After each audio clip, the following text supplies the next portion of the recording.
চারদিকে আলোচনা কেমন হতে পারে তারেক রহমানের ক্যাবিনেট।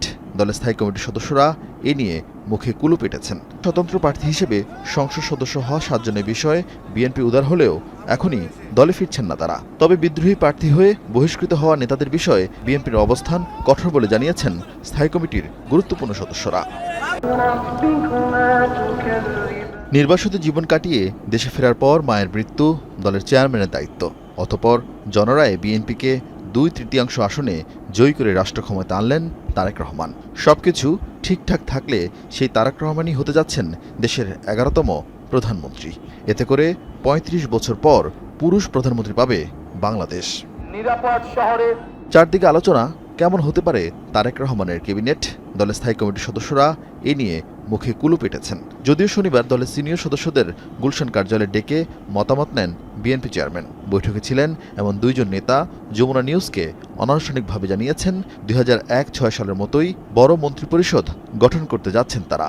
সংখ্যাটা হতে পারে 45, যেখানে স্থায়ী কমিটির সদস্য ও সাবেক মন্ত্রী মির্জা ফখরুল ইসলাম আলমগীর, সালাউদ্দিন আহমদ, মির্জা আব্বাস, গয়েশ্বরচন্দ্র রায়, আব্দুল মঈন খান, ডাক্তার AZM জাহিদ হোসেন, আমির খসরু মাহমুদ চৌধুরী, হাফিজউদ্দিন আহমদ, সেলিমা রহমান সরকারের গুরুত্বপূর্ণ মন্ত্রণালয়ের দায়িত্ব পাচ্ছেন।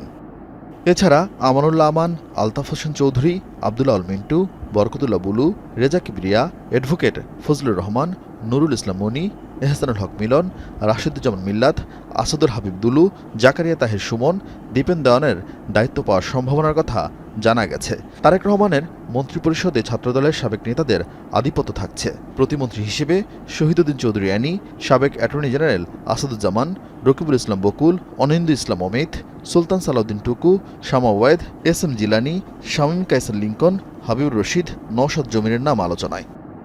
চমক থাকছে বিএনপির টেকনোক্রেট কোটায়। সূত্র বলছে, তথ্যমন্ত্রী হিসেবে তারেক রহমানের পছন্দ একটি দৈনিক পত্রিকার সম্পাদককে। তিনি রাজি না হলে দায়িত্ব পেতে পারেন রুহুল কবির রিজভী বা মাহাদি আমিন। প্রবাসী কল্যাণ মন্ত্রণালয়ের জন্য বিবেচনায় আছেন ডক্টর এনামুল হক চৌধুরী, পররাষ্ট্রে হুমায়ুন কবির ও ক্রীড়ায় সাবেক অধিনায়ক আমিনুল হক।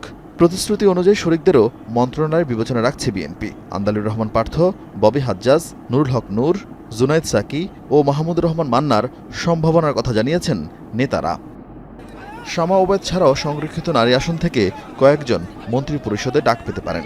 এছাড়া স্বতন্ত্র প্রার্থী হিসেবে সংসদ সদস্য হওয়া 7 জনের বিষয়ে বিএনপি উদার হলেও এখনই দলে ফিরছেন না তারা। তবে বিদ্রোহী প্রার্থী হয়ে বহিষ্কৃত হওয়া নেতাদের বিষয়ে বিএনপির অবস্থান কঠোর বলে জানিয়েছেন স্থায়ী কমিটির গুরুত্বপূর্ণ সদস্যরা।